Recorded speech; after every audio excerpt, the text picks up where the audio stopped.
ભવસંભવ ભીતિભેદનમ સુખ સંપદ કરુણાનિકેતનમ વ્રતદાન તપઃ ક્રિયાફલમ સહજાનંદ ગુરુમ ભજે સદા વર્ણિવેશ રમણીય દર્શનમ મંદહાસ્ય રુચિરાનનાંબુજમ પૂજિતમ સુરનરોત્તમે મુદા ધર્મનંદનમહં વિચિંતય ત્વં સુકાંતભૃતં કાંતમ ત્વં કાંતમ સર્વદોગતમ ત્વં ગતે દ્વેગ દેવત્વમ ત્વં વંદે ભક્તિકાસુતમ. સર્વ અવતારી સર્વ કારણના કારણ આપણા સૌના મોક્ષદાતા ઈષ્ટદેવ ભગવાન શ્રી સ્વામિનારાયણ, સ્વામિનારાયણ સંપ્રદાય દક્ષિણ વિભાગ અધિષ્ઠાતા દેવ વડતાલવાસી શ્રી લક્ષ્મીનારાયણ દેવ હરિકૃષ્ણ મહારાજ,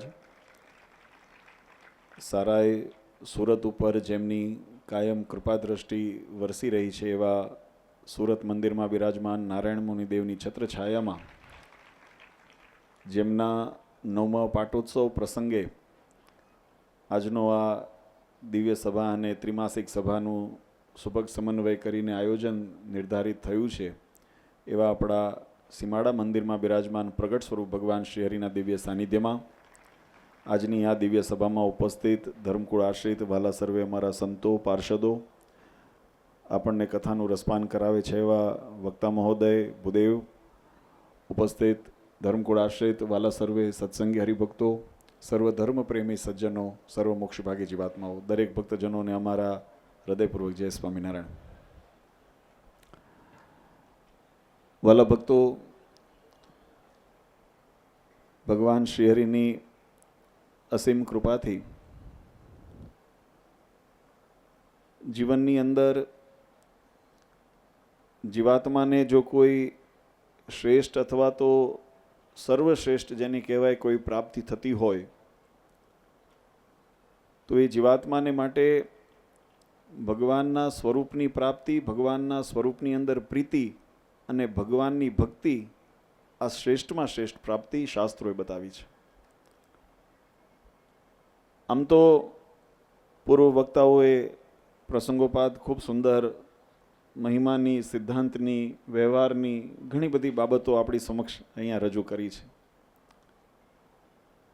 અમારો સ્વભાવ અને અમારી પ્રકૃતિ કાયમ માટે એવી રહી છે કે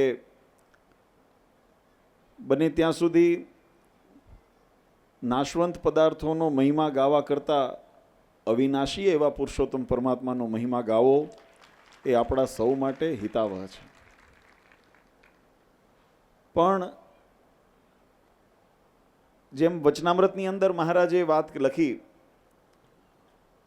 જીવાત્મા માટે ઉત્તમના ઉત્તમ કોઈ માર્ગ હોય તો એ ધર્મ માર્ગ છે. ધર્મ માર્ગ નીતિ માર્ગ છે.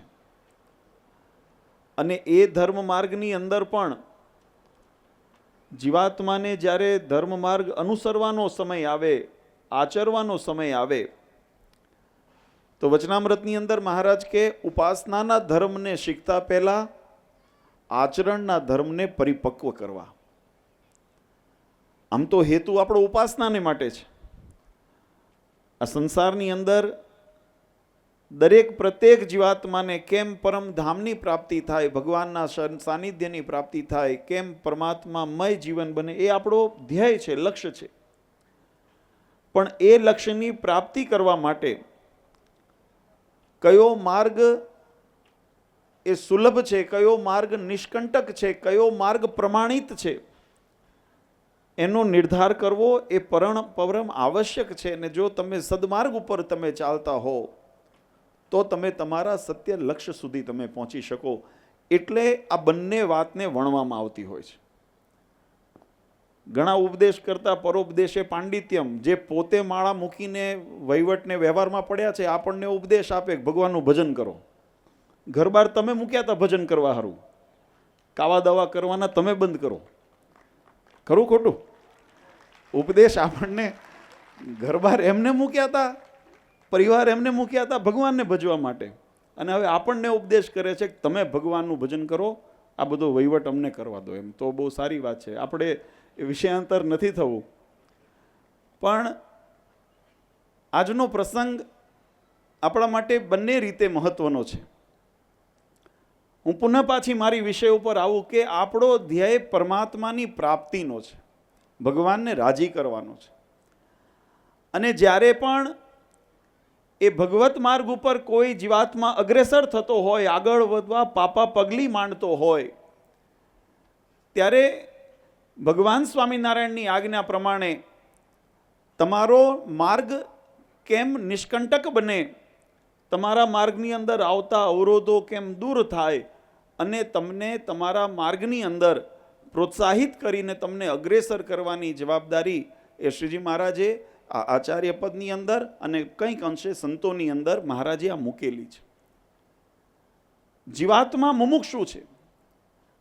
થોડી આધ્યાત્મિક વાતને જો સમજવા પ્રયત્ન કરીએ, સત્સંગી જીવન ગ્રંથની અંદર 4th પ્રકરણની અંદર મહારાજે દીક્ષા વિધાનના 5-6 પ્રકરણો મહારાજે વિધાન બતાવ્યા છે.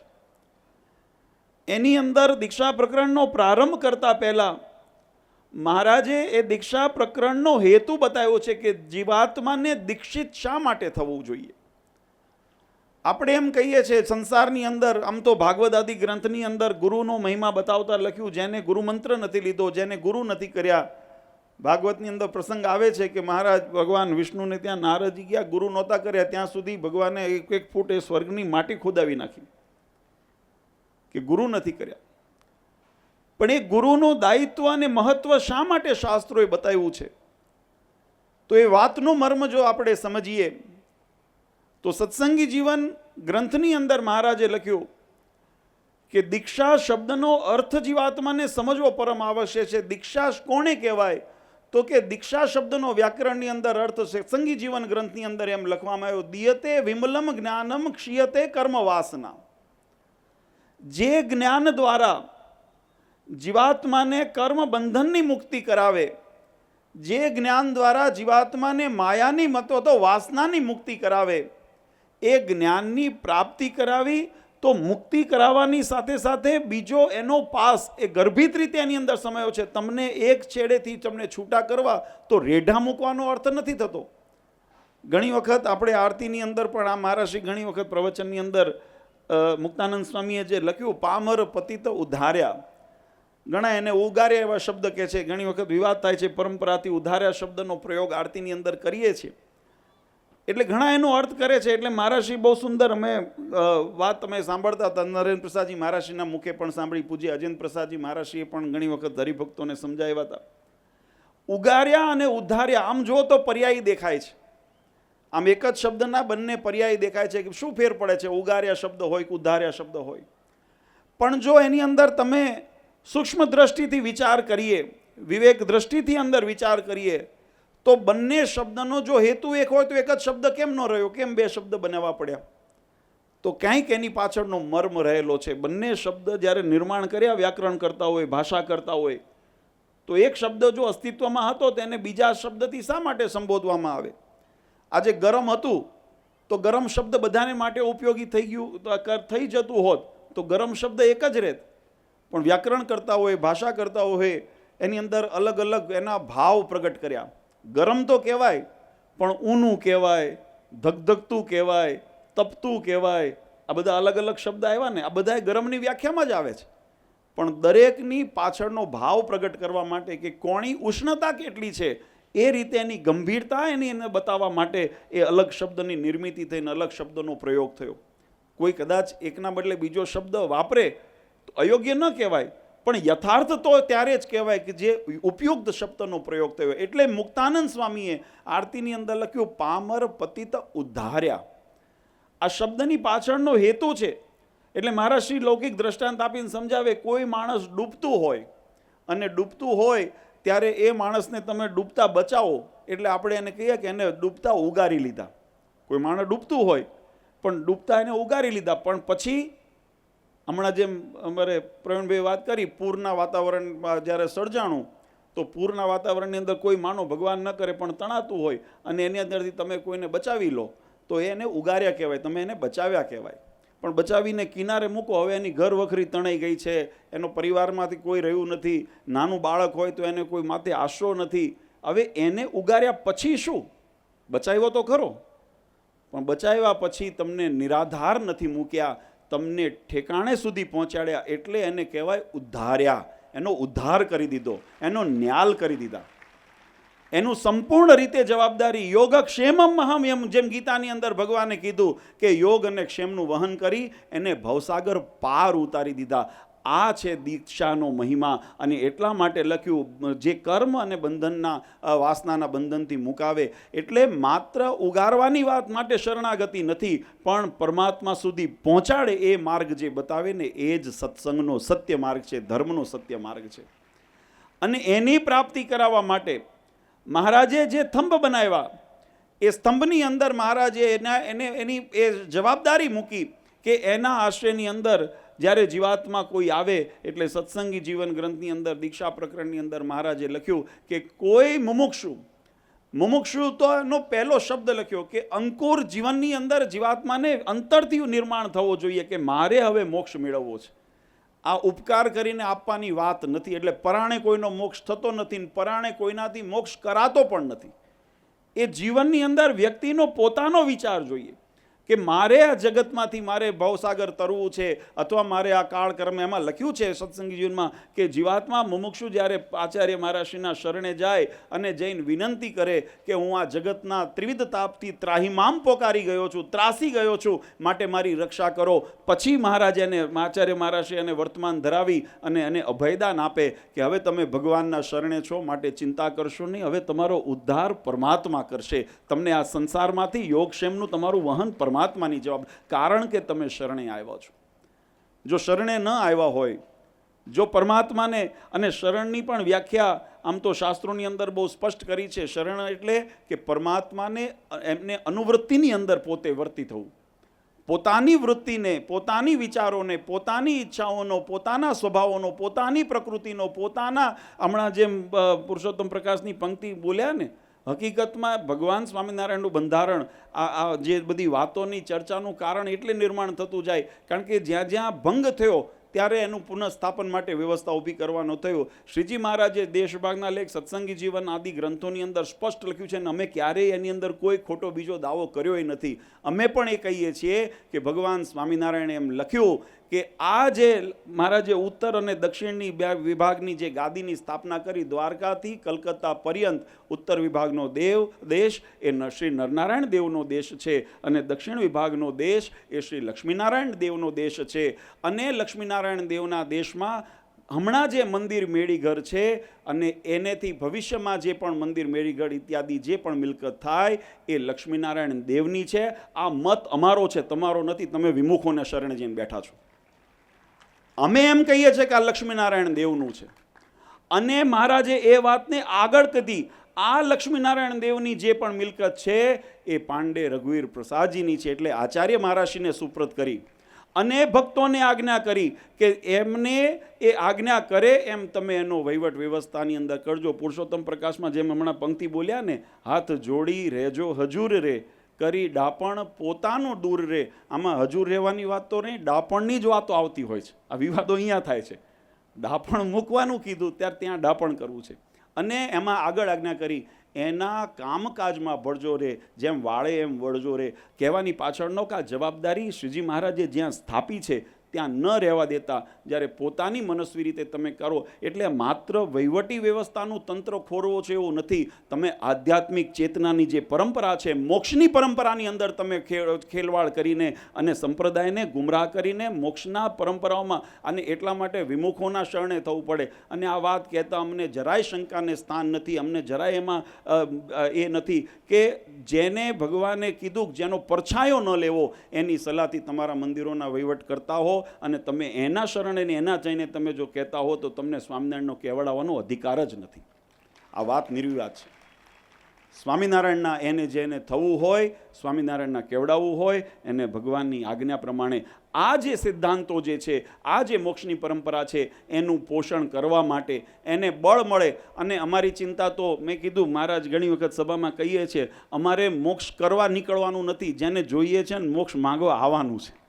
જેને જોઈએ તે આવો મોક્ષ માગવા રે લોલ. આજે ધર્મવંશીને કીર્તન આપણે બધા જાણીએ છીએ. એટલે કોઈ આવે તો એને મારે નિરાધાર ન મુકાય. આવું સત્સંગી જીવનમાં આજ્ઞા કરી છે મહારાજે કે તમારા શરણે જે જીવાત્મા આવે એને તમારે વર્તમાન ધરાવવા અને એને તમારે દીક્ષા દેવી, એને તમારે જો સંતો હોય એને જો યોગ્ય હોય, એની પાત્રતા હોય, એની જે પરીક્ષા કરીને એની અંદર જો ઉત્તીર્ણ થાય તો એને તમારે ભાગવતી દીક્ષા વગેરેથી દીક્ષિત કરવા. આ શ્રીજી મહારાજે સત્સંગી જીવનની આજ્ઞા કરી અને એમના માટે મહારાજ કીધું કે એમના માટે તમારે અભય અને નિર્ભય એવો માર્ગ પ્રશસ્ત કરવો. અને એ માર્ગ જ્યારે તમે કાંટકવાળો તમે બનાવ્યો ત્યારે સત્સંગને, સમાજને જરૂર પડી કે આ વ્યવસ્થાની અંદર નિર્ભય માર્ગ ઉપર ચાલનાર ભક્તો માટે વ્યવસ્થા થાય. આજે એનું આપણે ઉત્સવ મનાવી રહ્યા છીએ.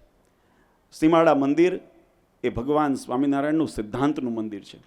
શ્રીજીનગર મંદિર આપણા જે આપણી સાથે સંકલન થઈને ભગવાનની આજ્ઞા, કારણ કે પહેલા બંધારણની કલમમાં જ આપણે મૂકીએ છીએ કે ભગવાનની આજ્ઞા પ્રમાણે અને મંદિરની અંદર વ્યવસ્થાના ભાગરૂપે સેવાનું કાર્ય કરવાનું હોય. મંદિરનો વહીવટ એ ગૌણ છે, પણ મંદિરમાં ભગવાનના સિદ્ધાંતોનું પોષણ થાય, ભક્તિ ઉપાસનાનું પોષણ થાય, એ પ્રધાનપણે રહેતું હોય તો જ અમે મંદિરની આજ્ઞા આપતા હોઈએ. અને ભક્તોએ જ્યારે સ્વીકાર્યું, જ્યારે અમારે આંબરડીવાળા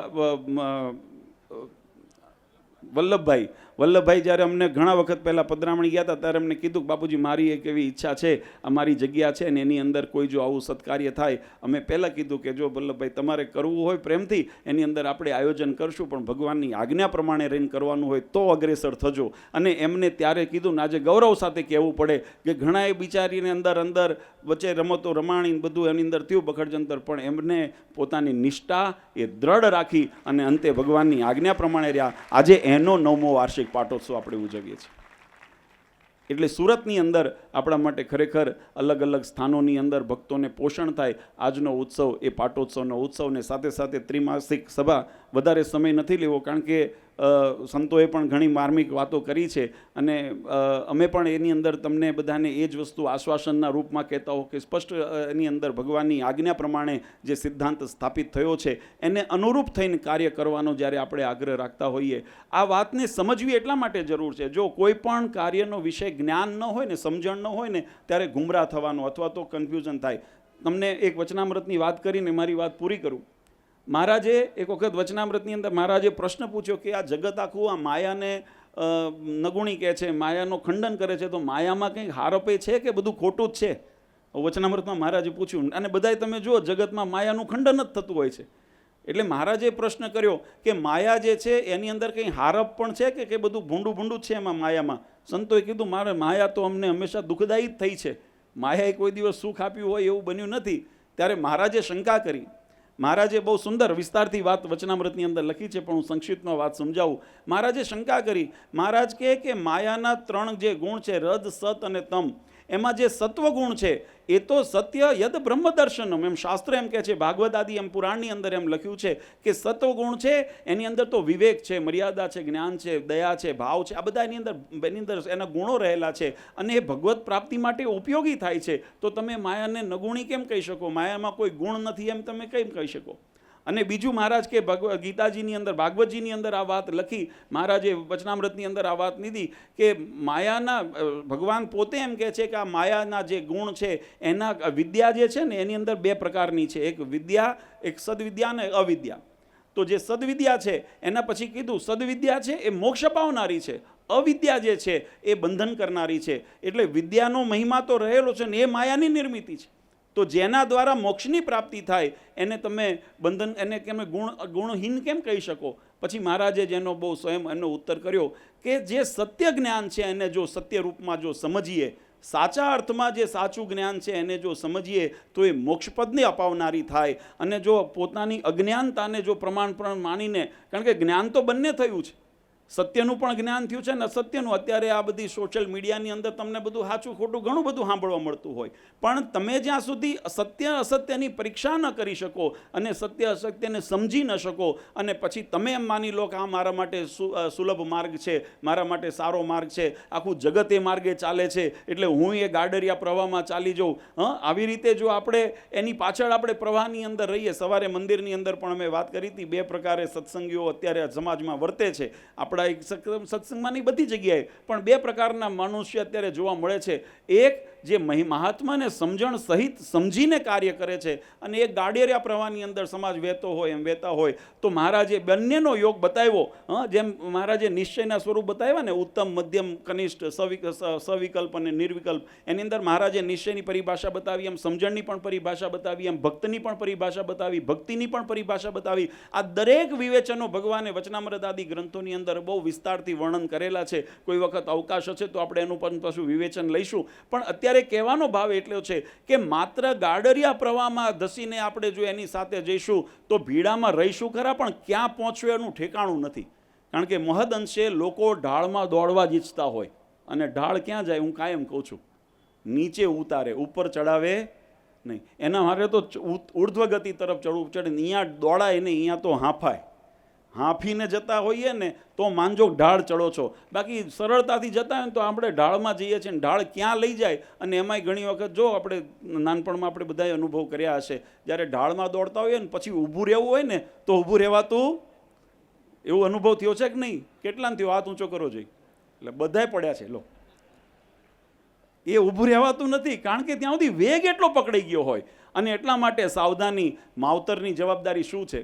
માવતરની જવાબદારી શું છે કે બાળક બેફામ થઈને જો દોડતું હોય તો માવતર એનો હાથ ઝાલીને એને રોકે, બેટા ધીમો પડ. તમને ધક્કો મારે એ માવતર ન કહેવાય.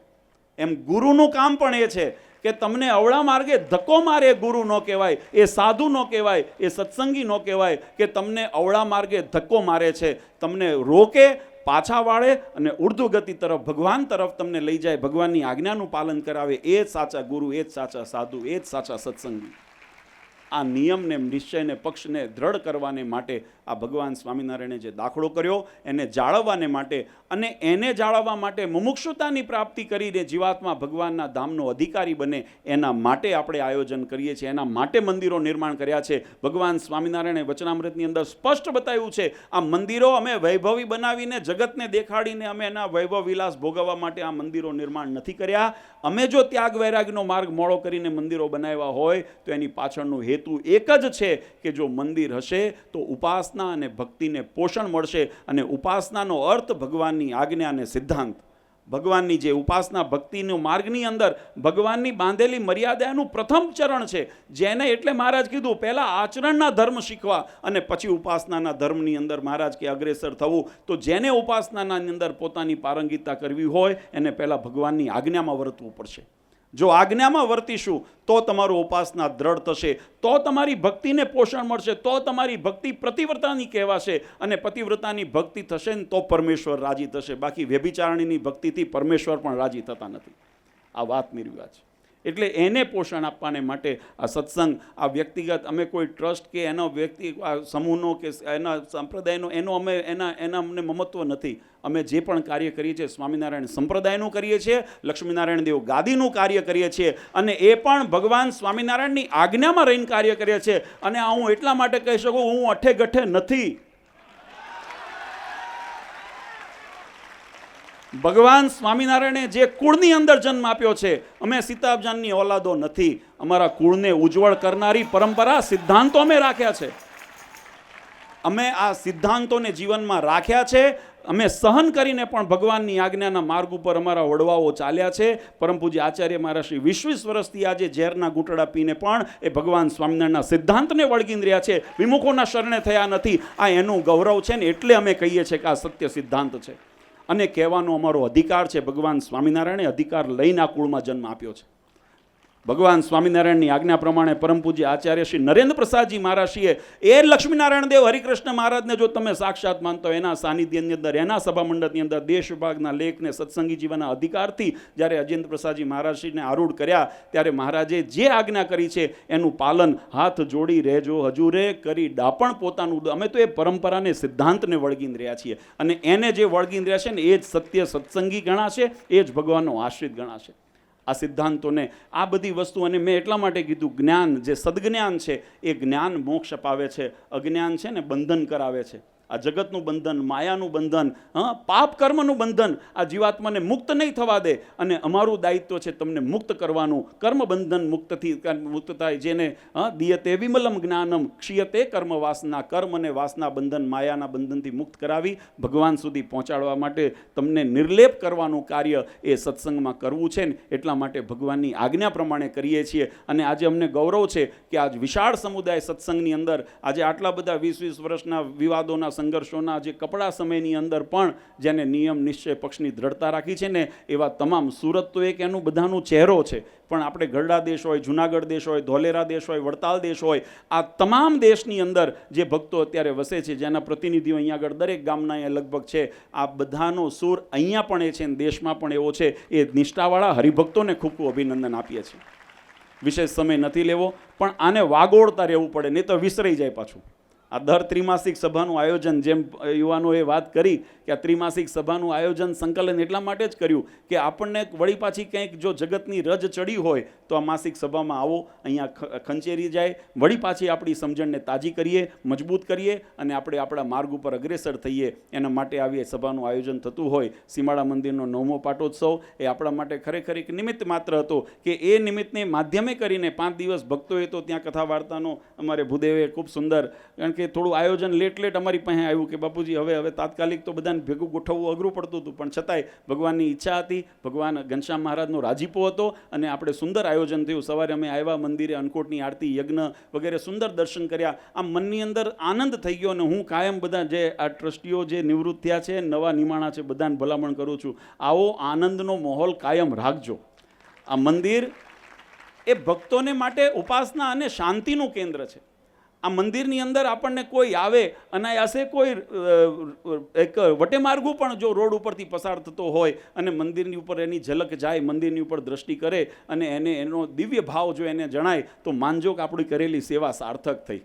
આ વાત બહુ સમજવા જેવી છે. એટલે એવા ભાવ સાથે બધાને ખૂબ ખૂબ અભિનંદન આપીએ છીએ કે આ મહોત્સવની અંદર જેને યજમાન પદ સ્વીકાર્યું, બધાના નામ બોલ્યા છે એટલે હું પુનરાવર્તિ નથી કરતો. એવા તમામ ભક્તોને ખૂબ ખૂબ અમે અભિનંદન આપીએ છીએ કે તમે તમારી સદલક્ષ્મીનો વ્યય કરી અને ભગવાનને રાજી કરવાનું તમે તમારા મોક્ષનું ભાતું બાંધ્યું છે, એ બદલ દરેકને ખૂબ ખૂબ અભિનંદન. અમારા લક્ષ્મીનારાયણ યુવક મંડળના તમામ જે પરાઓના જે સભ્યો, મંડળના સભ્યો છે, એમને પણ ખૂબ ખૂબ અમે અભિનંદન આપીએ છીએ કે તમે બધાએ પણ આ લોકોવાયકાની અંદર કે જગતના રવાડે ન ચડતા ભગવાનની નિષ્ઠાની અંદર બધા અડીખમ રહીને ભગવાનની ભક્તિ અને સેવાની અંદર અગ્રેસર રહ્યા છો એવા તમામ યુવાનોને પણ અમે ખૂબ ખૂબ અંતરથી આશીર્વાદ આપીએ છીએ અને ભગવાનને પ્રાર્થના કરીએ કે આપણો સુરત અને આજુબાજુનો જે સત્સંગ અને આપણા જે સૌરાષ્ટ્ર આદિ દેશોની અંદરનો જે સત્સંગ એને ભગવાન કાયમ કોઈ પણ પ્રકારે, હવે તો મારે પેલું બાંધવું પડશે કે આને નજર ન લાગે. આ તો બહુ રૂડો રૂપાળો હોય શું થાય, નજર લાગે ને. મને રૂડો લાગે છે એટલે હું ભગવાનને પ્રાર્થના કરું કે મહારાજ નજરથી બચાવજો. મહારાજે કીધું કે આપણે માગવું ભગવાન પાસે શું માગવું. મહારાજને કીધું ને, મારા વચનામૃતમાં આપણે વાંચીએ છીએ ને કથામાં કે મહારાજને કીધું ભગવાન પાસે શું માગવું, તો મહારાજે એવું ન કીધું કે તમે ધન સંપત્તિ માંગજો, વૈભવ માંગજો, પુત્ર પરિવાર માંગજો, એવું મહારાજ ન કીધું. 2 વસ્તુ કીધી કે મહારાજ એક તો રાજી રહેજો, મોક્ષ થાય, એ તો આપણું પરમ લક્ષ્ય છે, પણ મહારાજની પાસે એ માંગજો કે મહારાજ અમારી 4 પ્રકારના કુસંગીથી અમારું રક્ષણ કરજો.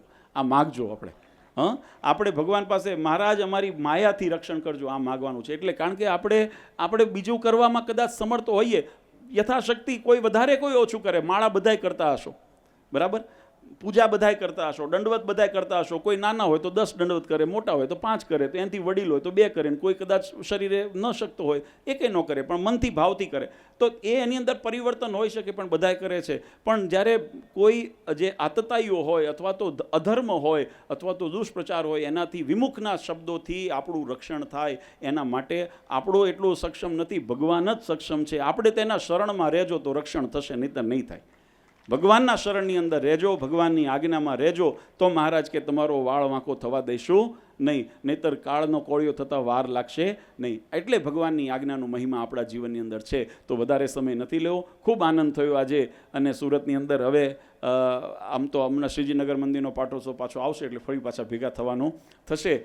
અને આવતા વર્ષે આ વખતે શ્રીજીનગર અત્યારે જાહેરાત કરી દઉં એટલે કોઈ કન્ફ્યુઝન ન થાય. અમે આપણે વારા કરેલા છે. સવારે મંદિરમાં પણ કીધું હતું કે એક વર્ષે મોટું આયોજન સીમાડા મંદિર કરે તો બીજા વર્ષે મોટું આયોજન શ્રીજીનગર મંદિર કરે. ત્યારે આપણે આવતા વર્ષનો પાછો શ્રીજીનગરનો ધામધૂમથી ઉત્સવ ઉજવશું. ત્યારે વળી પાછા બધા આવા સત્સંગના. પણ ત્યાં સુધી બધા ભક્તોને ખાસ ભલામણ, યુવા સભાની અંદર તમામ યુવાનોએ અવશ્ય આવવાનો નિયમ રાખજો. મંદિરે દરેક જવાનો નિયમ રાખજો. મંદિરે બને ત્યાં સુધી સેવાપરાયણ થવાનો ધર્મ રાખજો. એની અંદર ભગવાન રાજી થાય એવી રીતે વાણી, વર્તન, ક્રિયા કરવાનો બધા નિયમ રાખજો. અને વિશેષ બાળકોને પણ સંસ્કારનું સિંચન થાય એટલે આપણા બાળ મંડળની અંદર પણ બધા જોડજો. અને આપણે જેમ પ્રવીણભાઈએ વાત કરી કે આ સંસ્થાના માધ્યમથી ભગવાનની આજ્ઞાને બળ મળે ને પોષણ મળે એ રીતે આપણે સત્સંગના વિકાસના અને માનવ સેવાના કાર્ય થાય છે. તો એની અંદર પણ બધા તન મન ધનથી સહયોગ આપી સેવા જોડીને સત્સંગનો હાથ મજબૂત કરજો, ભગવાનની આજ્ઞાને મજબૂત કરજો એવી દરેકને અંતરથી ભલામણ કરી પરમ પૂજ્ય સનાતન ધર્મ ધુરંધર આચાર્ય શ્રી અજેન્દ્ર પ્રસાદજી મહારાજ, અશોક ગાદીવાળા પૂજ્ય માતુશ્રી અને અમારા સમસ્ત ધર્મકળુ પરિવાર વતી આપ સૌને અંતરના આશીર્વાદ આપી મારી વાણીને વિરામ આપું. સહેજાનંદ સ્વામી મહારાજ.